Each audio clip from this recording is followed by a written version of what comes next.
Kaynanasında bir şey koymuyor. Ama yıkıp alır. Yazdırır. Sana içsen. Sana yetince. Burada ne var?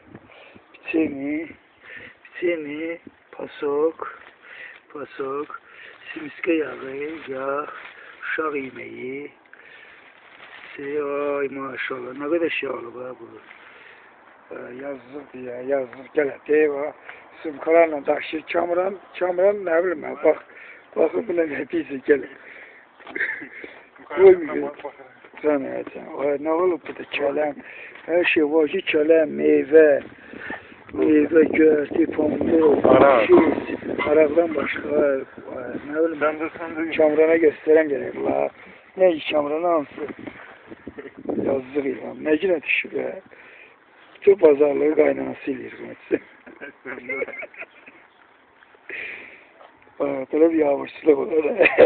Bu ay sonunda Sizi